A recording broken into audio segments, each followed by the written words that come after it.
Shalom untuk saudara pendengar yang dikasihi Tuhan Yesus Kristus. Selamat siang dan salam sejahtera untuk kita semuanya. Selamat datang kembali di renungan siang dan doa siang pada hari ini. Semoga saudara yang terkasih dalam keadaan sehat selalu. Kiranya damai dan sukacita Roh Kudus melimpah di dalam hati dan pikiran saudara saat ini. Sebelum kita mulai renungan pada siang hari ini, marilah kita bersama-sama berdoa. Bapa di kerajaan sorga, terima kasih atas penyertaan yang Engkau berikan kepada saya atas siang hari yang indah ini. Terima kasih telah memberi saya kesempatan untuk selalu dapat bersyukur atas segala pekerjaan yang aku kerjakan. Maka dari itu, saya mohon sertailah selalu diri ini sepanjang hari ini. Terima kasih atas berkat Tuhan hingga saat ini aku masih bisa merasakan kebaikan Tuhan dan buatlah agar bibirku selalu mengucap syukur kepadamu. Tuhan Yesus Kristus, terima kasih pada saat ini saya masih bisa bekerja. Tuhan, saat ini saya akan memulai pekerjaan saya. Berkatilah pekerjaan ini dan sertailah sepanjang saya selama bekerja pada hari ini, agar menjadi berkat bagiku, bagi keluargaku dan juga tempat saya bekerja. Berkati seluruhnya di siang hari ini agar berjalan dengan baik dan menjadi berkat untuk kami jalani bersama dengan anak Tuhan yang lainnya. Dalam nama Tuhan Yesus, aku berdoa. Amin. Sahabat saudara rohani, pembacaan ayat emas Alkitab renungan kita siang hari ini. Nats bacaan kita siang hari ini adalah mengunjungi yatim piatu dan janda-janda dalam kesusahan mereka. Tertulis di dalam kitab Yakobus 1 ayat 27.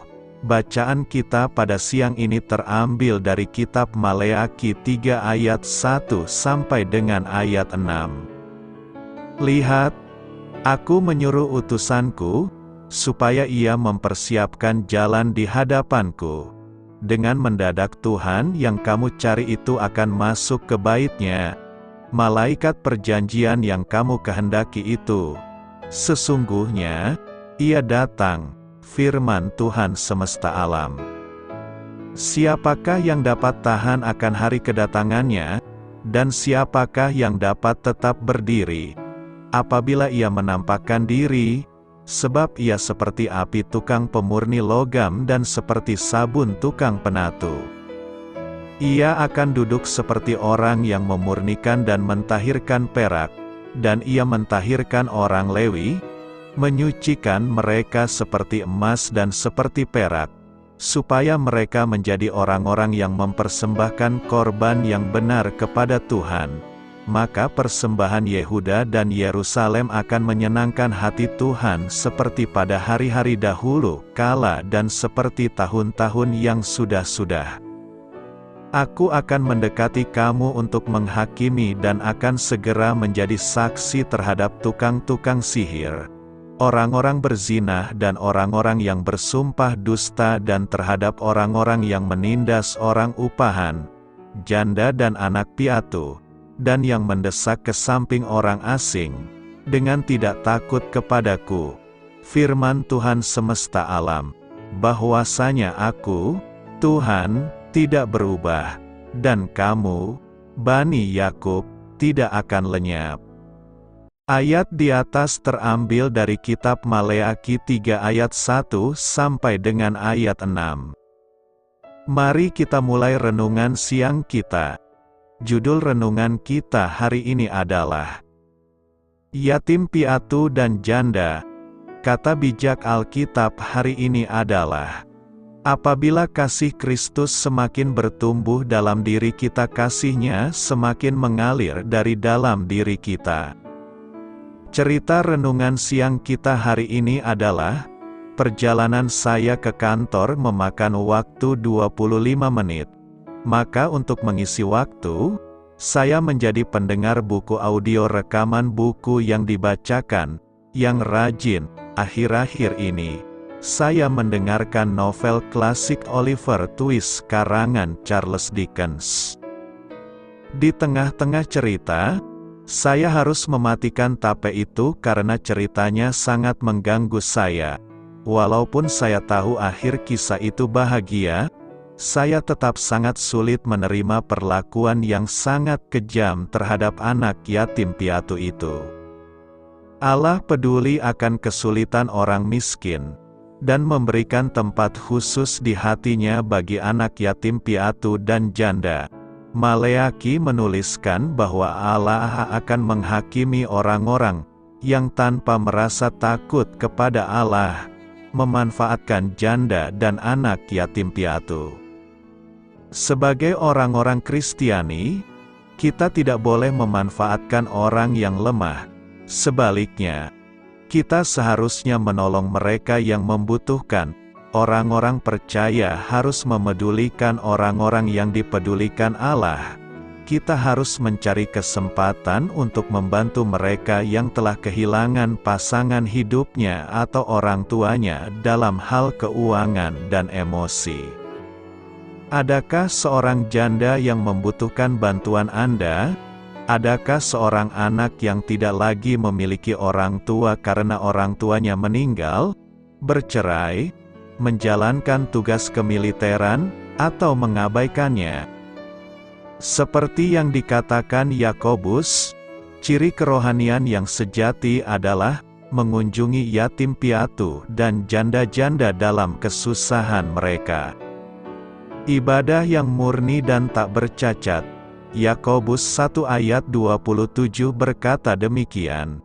Ibadah yang murni dan yang tak bercacat di hadapan Allah, Bapa kita, ialah mengunjungi yatim piatu dan janda-janda dalam kesusahan mereka, dan menjaga supaya dirinya sendiri tidak dicemarkan oleh dunia.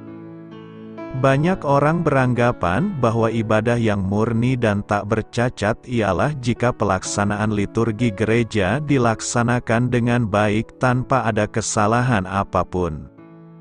Intinya ibadah itu terletak pada suksesnya sebuah ibadah dijalankan. Hal itu berbeda dengan pemahaman Yakobus. Yakobus dalam suratnya menjawab pandangan dari sebagian orang di beberapa jemaat Kristen mula-mula yang memahami bahwa yang penting beriman kepada Yesus Kristus. Tidak perlu repot-repot untuk melakukan ini dan itu. Yang penting beriman, tidak perlu sibuk dengan kesaksian hidup.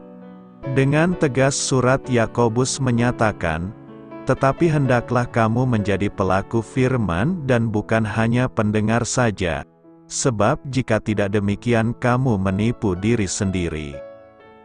Dan lagi ditegaskan, demikian juga halnya dengan iman. Jika iman itu tidak disertai perbuatan, maka iman itu pada hakikatnya adalah mati. Praktik hidup beribadah dari jemaat Kristen mula-mula tidaklah salah. Tetapi ibadah yang dilakukan akan menjadi sia-sia jika tidak dilanjutkan, diterapkan dalam perbuatan sehari-hari. Bahkan makna ibadah yang dilakukan dapat hilang, ketika orang yang beribadah justru melakukan tindakan-tindakan yang bertentangan dengan makna ibadahnya. Ibadah kepada Tuhan harus utuh dan bulat. Tidak setengah-setengah. Ibadah kepada Tuhan tidak hanya terbatas kepada pujian yang dinyanyikan, doa yang dipanjatkan serta firman Tuhan yang didengarkan. Ibadah kepada Tuhan adalah juga nyanyian, doa dan firman Tuhan yang dilakukan dalam kesaksian hidup, berdampak bagi sesama, dan dilakukan dengan sungguh serta murni, sebagaimana layaknya dilakukan kepada Tuhan. Ibadah yang murni dan tak bercacat itu adalah ibadah yang dilanjutkan dengan tindakan dan aksi nyata di dalam kehidupan sehari-hari. Yakobus memberikan tindakan dan aksi nyata itu sebagai wujud ibadah yang murni dan tak bercacat, yakni: pertama, mengunjungi yatim piatu dan janda-janda dalam kesusahan mereka. Waktu kita mengunjungi mereka, maka kita akan mengerti kehidupan dan pergumulan yang sedang mereka hadapi. Dan pada saat itulah kita menguatkan iman mereka dengan memberikan motivasi, dorongan dan dukungan yang real. Kehadiran kita di tengah-tengah mereka membuat mereka merasa punya keluarga yang mengasihi mereka. Mereka merasa berharga karena masih ada orang yang peduli dengan mereka. Kedua, menjaga supaya dirinya sendiri tidak dicemarkan oleh dunia. Ada banyak janda yang salah jalan dan salah kaprah. Itu terjadi karena mereka tidak ada yang mengarahkan dan mendampingi mereka di tengah pergumulan yang sedang mereka alami dan hadapi. Disitulah perlu kehadiran kita untuk memberikan masukan, pertimbangan, dan nasihat agar mereka tidak dicemarkan oleh dunia, agar mereka tetap setia pada jalan kebenaran dan hidup dan mengikuti kehendak Tuhan di tengah pergumulan yang sedang mereka hadapi. Karena itu, lakukanlah yang terbaik bagi para janda dan yatim piatu sebagai wujud ibadah yang murni dan tak bercacat. Apakah ajaran yang murni dan tidak tercemar? Dalam Yakobus 1 ayat 27. Rasul Yakobus memberi kita pemahaman tentang apa yang berkenan kepada Allah. Agama yang murni dan tidak tercemar di mata Allah dan Bapa kita adalah mengunjungi anak yatim dan janda yang kesusahan, dan menjaga diri agar tidak ternoda oleh dunia. Kata "tanpa cela" diterjemahkan "tanpa cela". Ketika menafsirkan ayat apapun dalam Alkitab, termasuk Yakobus 1 ayat 27, kita harus selalu melihat konteksnya untuk mendapatkan gambaran tentang apa arti ayat tersebut dalam ayat-ayat di sekitarnya. Dalam hal ini, kita dapat melihat apa yang ada sebelum Yakobus 1 ayat 27 dan mendapatkan gambaran tentang apa yang terjadi dalam perikop ini. Ayat 26 mengatakan, orang yang menganggap dirinya beragama, namun tidak mengendalikan lidahnya, menipu dirinya sendiri, dan agamanya tidak ada gunanya. Jadi, dalam dua ayat terakhir Yakobus 1 ini, kita melihat perbedaan antara apa yang membuat agama tidak berharga, dan apa yang membuat agama dapat diterima oleh Allah. Di sini akan baik untuk mendefinisikan kata agama. Oleh agama, Yakobus maksudnya adalah bukti lahiriah dari kesalehan batiniah, yaitu ibadah yang diungkapkan dalam tindakan ritual.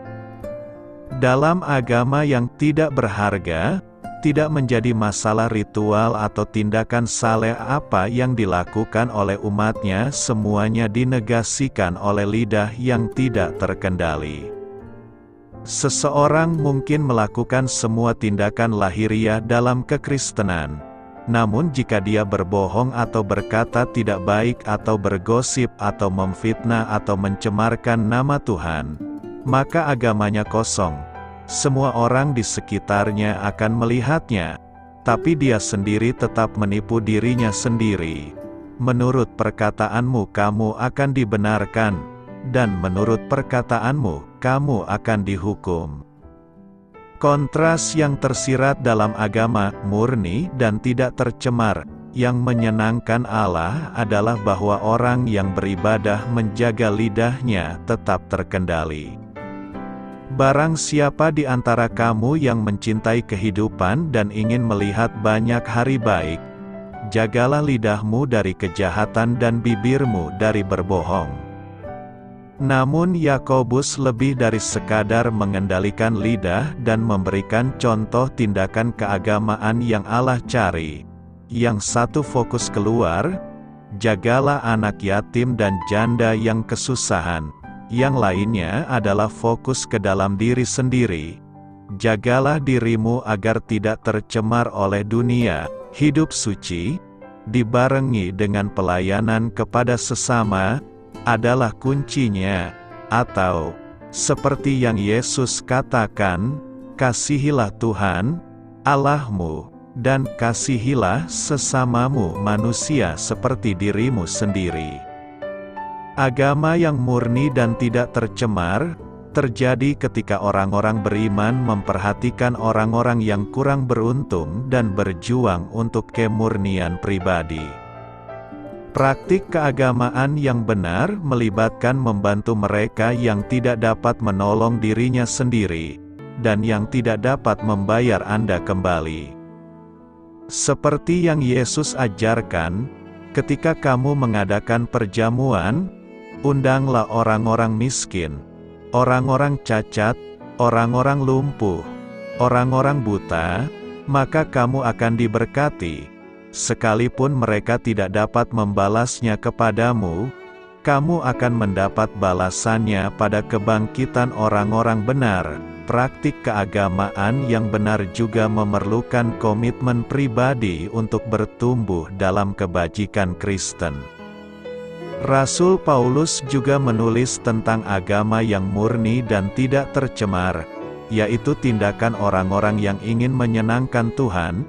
Jika seorang janda mempunyai anak atau cucu, mereka harus belajar mengamalkan agamanya terlebih dahulu dengan mengurus keluarganya sendiri, keluarga mereka, dan dengan demikian membalas orang tua dan kakek nenek mereka. Karena itulah yang berkenan kepada Allah, mengurus keluarga adalah amalan keagamaan yang patut. Mengurus para janda dan anak yatim piatu serta menjaga diri agar tidak tercela dari dunia hanyalah dua contoh praktis dari apa yang mungkin dilakukan oleh orang Kristen yang ingin menyenangkan Tuhan dalam agamanya. Yakobus tidak berusaha menciptakan gambaran lengkap tentang apa saja yang harus dicakup dalam praktik keagamaan. Kemungkinan besar ia sedang menyoroti beberapa hal yang menjadi perhatian di antara orang-orang beriman yang kepadanya ia menulis surat ini. Namun hasilnya agama yang murni dan tak ternoda adalah apa yang seharusnya dijadikan tujuan oleh para penganut agama di segala zaman. Mari kita kupas tuntas isi dari kitab Maleaki. Penulis Kitab Maleaki 1 ayat 1 menyatakan Nabi Maleaki sebagai penulis kitab ini. Tanggal penulisan Kitab Maleaki dituliskan dalam kurun waktu antara tahun 440 sampai 400 sebelum Masehi. Tujuan penulisan Kitab Maleaki merupakan ucapan ilahi, firman Tuhan kepada Israel melalui Nabi Maleaki. Allah melalui Maleaki menyerukan bangsa Israel untuk berpaling kembali kepadanya. Di saat kitab terakhir masa perjanjian lama ditutup, pernyataan mengenai keadilan Allah dan janji pemulihannya melalui kedatangan Mesias menggema di hati bangsa Israel. Ada jeda 400 tahun di mana Allah tidak bersuara lagi, sampai Nabi Allah yang berikutnya, yakni Yohanes Pembaptis, yang berseru, "Bertobatlah, sebab kerajaan sorga sudah dekat." Ayat kunci, Maleaki 1 ayat 6. Seorang anak menghormati bapanya dan seorang hamba menghormati tuannya.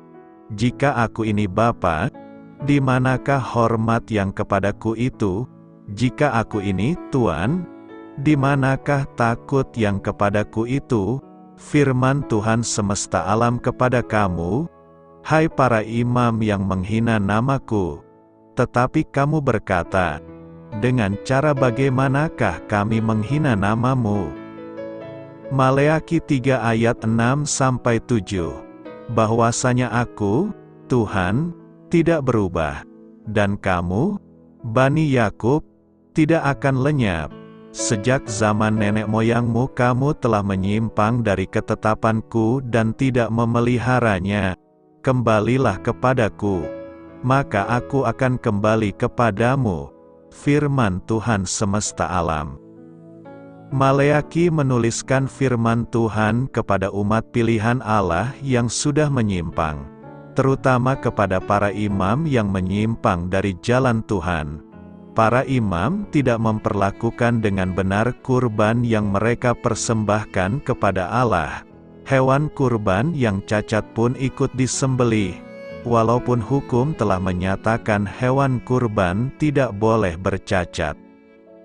Kaum pria Yudea tidak memperlakukan istri mereka dengan baik, tapi mereka masih tidak mengerti kenapa Allah tidak berkenan atas kurban yang mereka persembahkan. Bangsa Israel juga tidak memberikan persepuluhan sebagaimana seharusnya.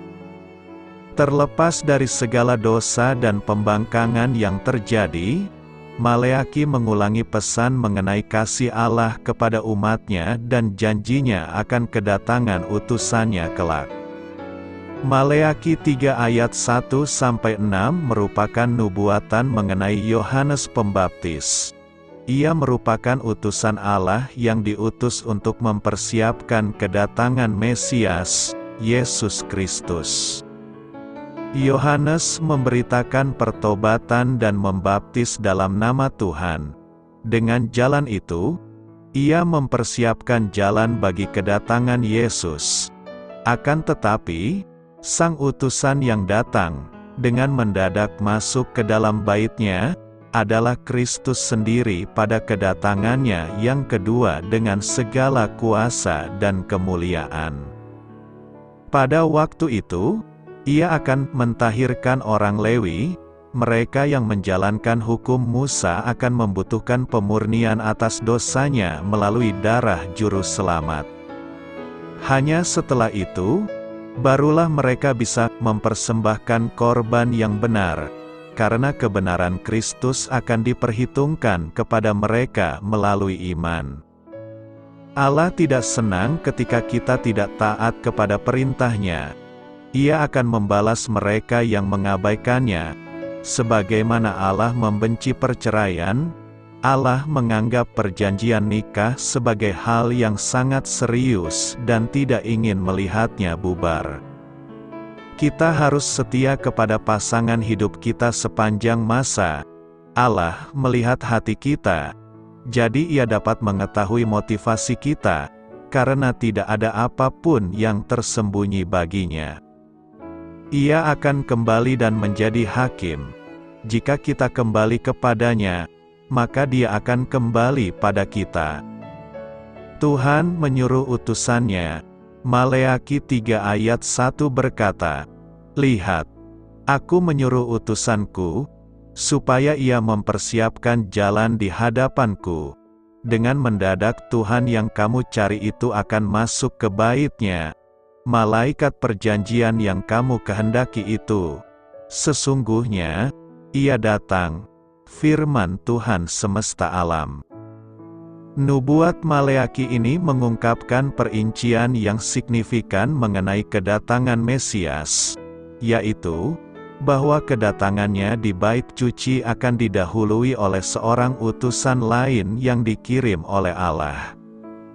Kata Ibrani untuk utusanku, adalah sama dengan arti nama Maleaki, namun Maleaki sedang menubuatkan seorang individu masa depan. Maleaki 4 ayat 5 lebih lanjut mengidentifikasi utusan khusus ini sebagai Nabi Elia. Perjanjian baru menunjukkan bagaimana nubuat ini digenapi. Injil Markus diawali dengan menyatakan bahwa Yohanes Pembaptislah utusan yang dimaksud. Dalam Matius 11 ayat 13-14 Yesus menyatakan, "Sebab semua nabi dan kitab Taurat bernubuat hingga tampilnya Yohanes, dan jika kamu mau menerimanya, ialah Elia yang akan datang itu." Dalam Matius 17, Yesus dimuliakan di atas gunung dan bertemu dengan Musa dan Elia. Petrus, Yakobus, dan Yohanes melihat peristiwa ini dan bertanya kepada Yesus tentang hal itu sesudahnya. Yesus kembali mencatat bahwa Yohanes Pembaptis adalah Elia yang ditunggu, menyatakan, "Aku berkata kepadamu, Elia sudah datang, tetapi orang tidak mengenali dia, dan memperlakukannya menurut kehendak mereka." Pada waktu itu mengertilah murid-murid Yesus bahwa ia berbicara tentang Yohanes Pembaptis dalam mengumumkan kelahiran Yohanes kepada Zakharia. Malaikat Gabriel berkata, "Ia akan berjalan mendahului Tuhan dalam roh dan kuasa Elia." Jadi, hubungan Yohanes dengan Elia didasarkan pada kesamaan kuasa dan pesan. Maleaki telah memprediksi seorang metaforis Elia, bukan Elia yang harfiah. Maleaki 3 ayat 1 sangat penting untuk memahami sifat hakiki anak Allah. Dalam ayat itu, Allah sedang berbicara, dan Dia berkata bahwa utusan itu akan mempersiapkan jalan di hadapanku. Jadi, Tuhan Allah sendiri yang akan datang. Kemudian, Allah berkata bahwa Tuhan-lah yang akan datang, seorang utusan yang dijanjikan, utusan perjanjian. Jadi, Allah disamakan dengan Tuhan yang akan datang, dan seperti yang kita telah ketahui, nubuat ini telah digenapi oleh Yesus. Karena itu, Allah dan Tuhan disamakan dengan Yesus. Ini adalah salah satu dari banyak peristiwa di mana Yesus disebut Allah. Yohanes Pembaptis adalah satu-satunya orang yang cocok dengan deskripsi utusan yang dijanjikan dalam Maleaki 3 ayat 1. Yohanes memenuhi peranannya melalui khotbahnya tentang perlunya pertobatan, nubuatnya tentang Mesias yang akan datang, dan pembaptisannya. Yohanes juga membaptis Yesus, di mana peristiwa baik Bapa maupun Roh Kudus memberikan bukti bahwa Yesus memang adalah Kristus atau Mesias. Sewaktu utusan Allah diutus untuk mempersiapkan jalan bagi Tuhan, Yohanes setia kepada panggilannya dan telah menjadi salah satu nabi yang terbesar. Hidup sebagai utusan Allah itu punya kriteria. Adapun kriteria untuk menjadi seorang utusan Tuhan adalah: pertama, memiliki hati yang takut akan Tuhan. Ia, atau suku Lewi, takut kepadaku dan gentar terhadap namaku. Takut akan Tuhan adalah mutlak, artinya calon untuk utusan Tuhan, yaitu menjadi pelaku firman, berpikir benar dan bertindak benar, artinya pikiran dan tindakannya berjalan seirama. Ini berbicara tentang integritas. Sebagai utusan Tuhan, Rasul Paulus senantiasa berusaha untuk hidup dengan hati yang murni di hadapan Allah dan manusia. Kedua, menyatakan kebenaran, pengajaran yang benar ada dalam mulutnya dan kecurangan tidak terdapat pada bibirnya. Calon pelayan yang benar selalu menjaga setiap perkataan atau ucapannya. Yang ia sampaikan adalah kebenaran. Tidak ada rekayasa atau kompromi sedikit pun dengan dosa. Ketiga, senantiasa berjalan bersama Tuhan. Dalam damai sejahtera dan kejujuran ia mengikuti aku. Ia senantiasa karib dengan Tuhan dan ini menghasilkan kepekaan rohani dalam dirinya. Artinya mampu memahami dan merespons setiap kegerakan Roh Kudus sehingga ia menjadi seorang yang teachable, atau rela diajar dan dikoreksi. Keempat, membawa orang lain kembali kepada Tuhan. Bertobat, banyak orang dibuatnya berbalik daripada kesalahan. Karena itu, hidup seorang utusan Tuhan sudah seharusnya menjadi teladan atau berdampak bagi orang lain. sehingga ia mampu menuntun orang datang kepada Tuhan. Ibadah yang benar. Tema ini sangat penting kita dalami sebab ada banyak orang belum memahami ibadah yang benar. Umat Israel tidak memahami inti dari ibadah, yaitu relasi atau hubungan dengan Tuhan Allah, sehingga sikap mereka dalam beribadah sama seperti sikap bangsa-bangsa lain dalam memperlakukan sembahan mereka, yaitu sikap yang didasarkan pada masalah untung rugi. Akibatnya, umat Israel tidak beribadah dengan segenap hati kepada Allah. Pembuangan di negeri asing telah membuat konsep ibadah yang diajarkan kepada mereka menjadi luntur. Dari luar, mereka masih nampak sebagai umat Tuhan, akan tetapi, hati mereka telah jauh dari Tuhan. Mereka sudah tidak patut lagi disebut sebagai umat kepunyaan Tuhan karena mereka tidak memiliki kesaksian hidup yang baik sebagai umat Tuhan yang bertanggung jawab. Mereka kehilangan pengharapan sebagai pemenang di hari Tuhan nanti. Mereka tidak lagi beribadah kepada Tuhan sehingga mereka sama seperti orang fasik yang berdagang dengan Tuhan. Hal yang sama bisa saja kita hadapi sekarang. Tanpa kita sadari, penyembahan kita kepada Allah bisa menjadi sekedar rutinitas belaka. Pengaruh lingkungan bisa membuat hati kita menjauh dari Tuhan Allah. Kita bisa menjadi cenderung merumuskan sendiri dengan perasaan kita cara yang dapat dan cara yang tidak dapat diterima Allah. Dengan kata lain, kita bersikap seperti manajer Tuhan yang mengatur Tuhan, sama seperti sikap umat Israel yang kembali dari pembuangan. Akibatnya, kita kehilangan hal yang terpenting dalam sebuah ibadah, yaitu hati yang mengasihi Dia. Pada zaman Perjanjian Lama, ibadah yang dilakukan oleh orang-orang yang beriman dinyatakan melalui ketaatan mereka pada berbagai syariat keagamaan yang dinyatakan Allah melalui Musa. Sedangkan pada zaman Perjanjian Baru, ibadah yang dilakukan kepada Allah dinyatakan melalui ketaatan dan penyerahan diri kepada Tuhan Yesus Kristus. Jadi, dari dulu sampai sekarang, orang beriman memiliki ciri khusus yang sama, yaitu orang yang senantiasa beribadah kepada Allah. Sebaliknya, orang fasik adalah orang yang tidak beribadah kepada Allah. Beribadah kepada Allah berarti percaya dan melakukan kehendak-Nya, seperti mempersembahkan segenap hidup kepadanya, melakukan perbuatan baik. Timbul pertanyaan kita sekarang, apakah ibadah yang benar menurut Maleki 3 ayat 13-18 ini?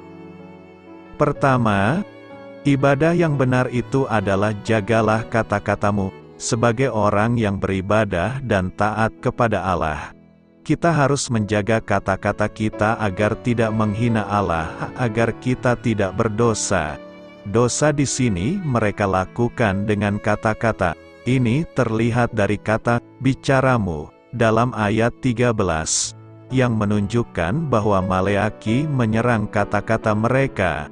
Dosa dengan kata-kata sudah ada pada Maleki 2 ayat 17, tapi yang di sini lebih gawat lagi. Kata-kata yang sering kita keluarkan dari mulut kita yang melawan Allah adalah kata-kata mereka menentang Tuhan. Kata tentang aku seharusnya adalah menentang aku. Seringkah kita mengeluarkan kata-kata menentang Tuhan? Hal ini bisa terjadi pada waktu kita menyatakan kepada orang lain betapa tidak adilnya Tuhan itu, atau betapa tidak pedulinya Tuhan kepada kita, atau betapa tulinya Dia terhadap doa kita. B. Kata-kata kurang ajar yang menentang Tuhan. Apa yang dimaksud dengan kata-kata kurang ajar yang menentang Tuhan itu? mereka menganggap bahwa mereka sudah mentaati firman Tuhan.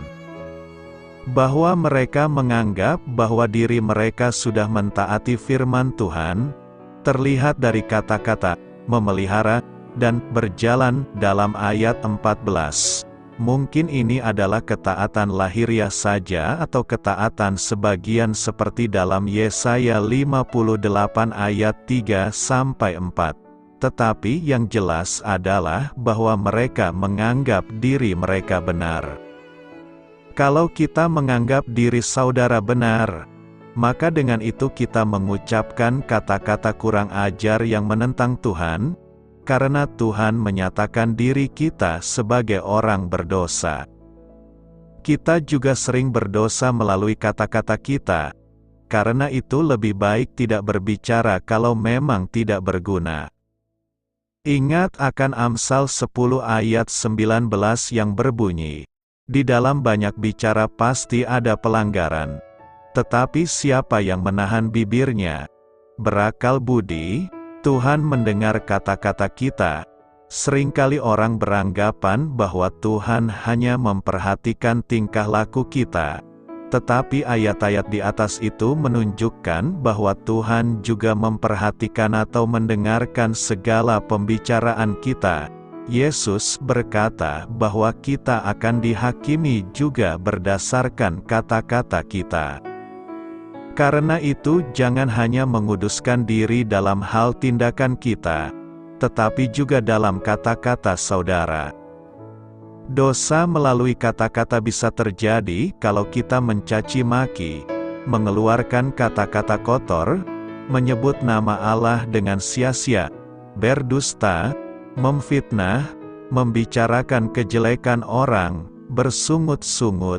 Bahkan Yakobus menegaskan, jikalau ada seorang menganggap dirinya beribadah, tetapi tidak mengekang lidahnya, ia menipu dirinya sendiri, maka sia-sialah ibadahnya, ibadah yang murni dan yang tak bercacat di hadapan Allah, Bapa kita.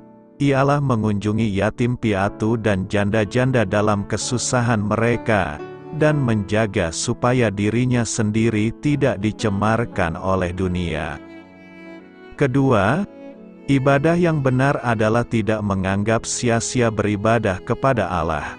Orang yang tidak takut akan Tuhan berpendapat bahwa adalah sia-sia beribadah kepada Tuhan karena menurut mereka dengan mengabaikan hukum-hukum Tuhan dan berjalan tanpa kekudusan pun mereka tetap berbahagia dan merasa aman-aman saja.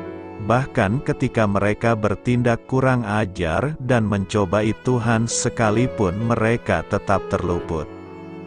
Setidaknya, itulah yang ada dalam benak mereka. Namun, apa yang Tuhan katakan melalui Nabi Maleaki ternyata berbeda dengan apa yang ada dalam pikirkan orang-orang tersebut.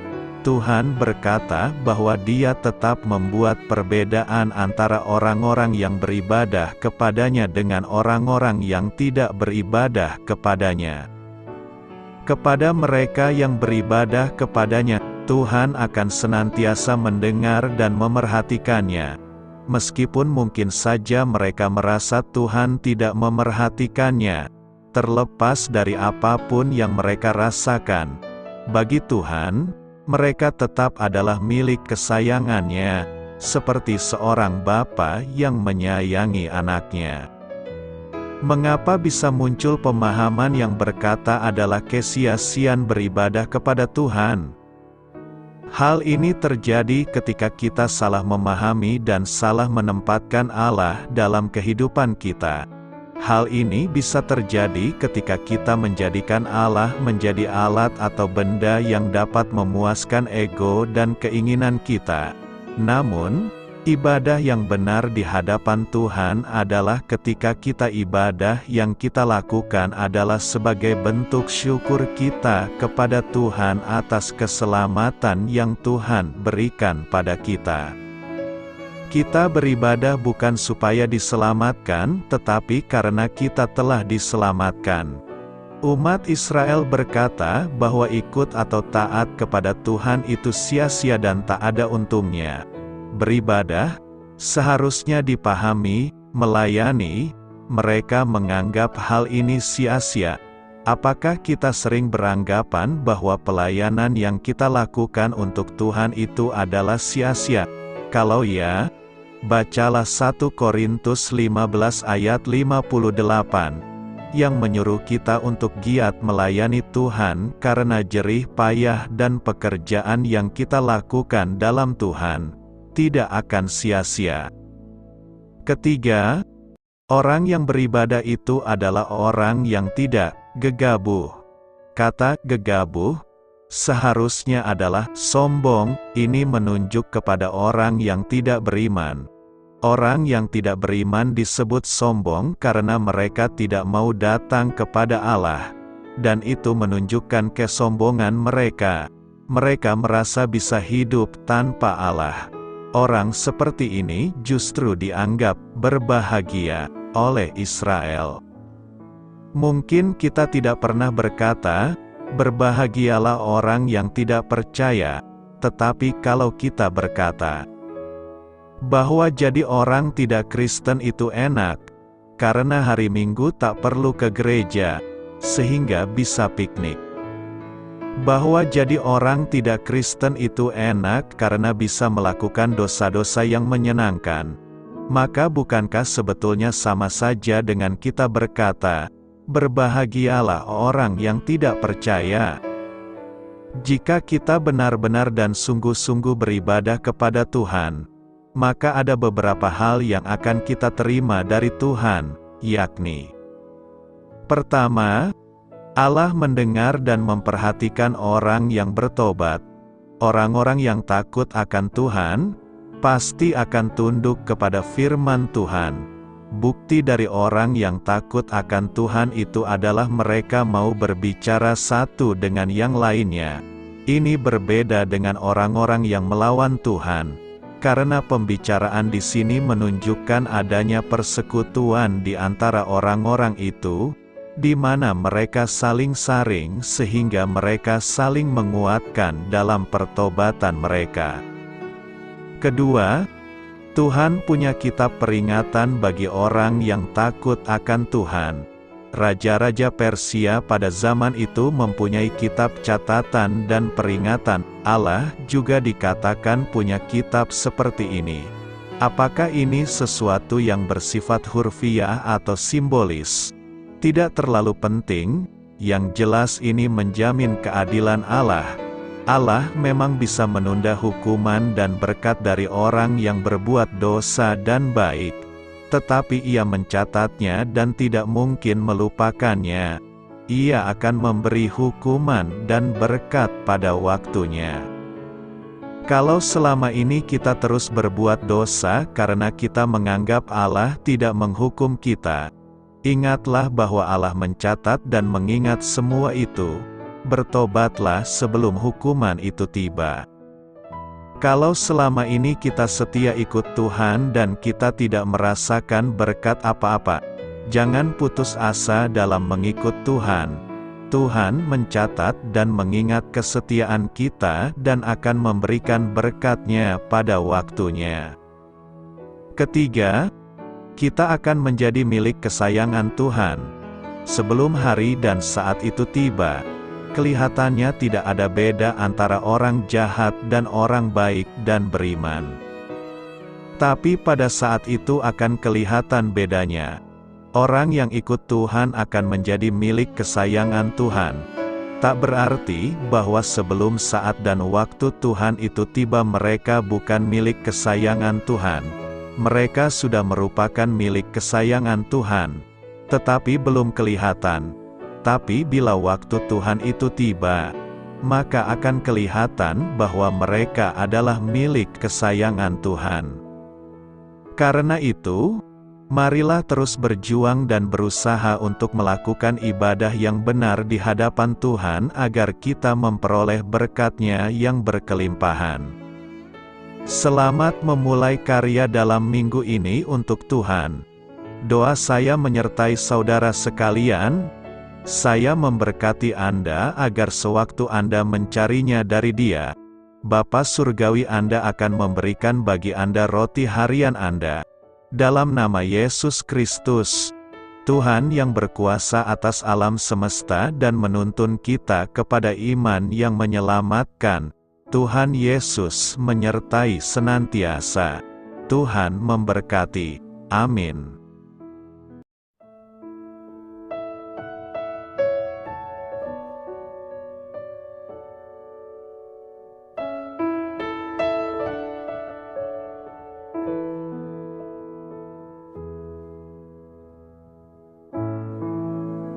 Demikianlah renungan firman Tuhan pada siang hari ini.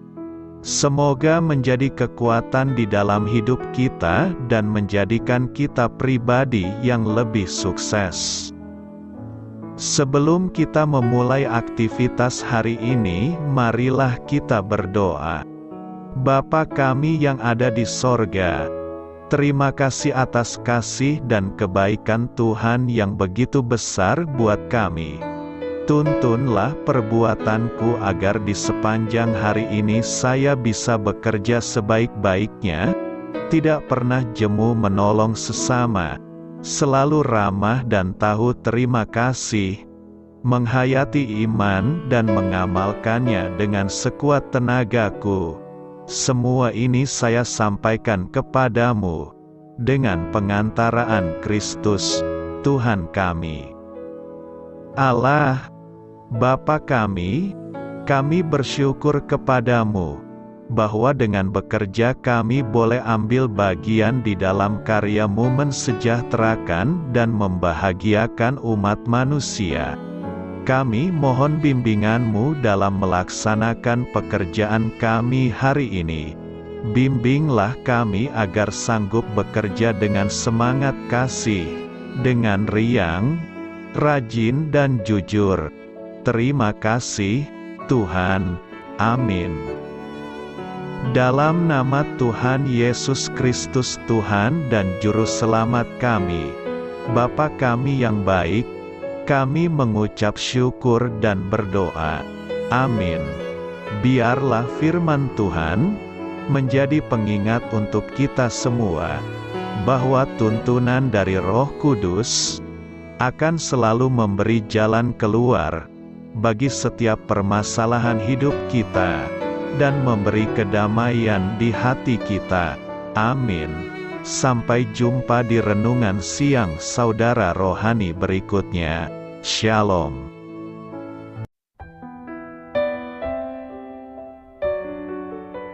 Halo untuk semua pendengar saudara rohani yang terkasih di dalam nama Tuhan Yesus Kristus dimanapun berada. Mari dukung kami, tim redaksi Renungan Harian Saudara Rohani, dengan cara memberikan bantuan, kritik dan masukan. Saudara dapat memberikan masukan melalui kolom komentar di bawah atau mengirim kepada kami langsung melalui email yang tertera di layar Anda, saudararohani@gmail.com. Jika saudara terberkati melalui renungan ini, saudara dapat mendoakan kami dan memberikan bantuan lainnya dengan mengirim email kepada kami. Saya berdoa agar saudara sekalian bahagia dan sehat selalu. Amin.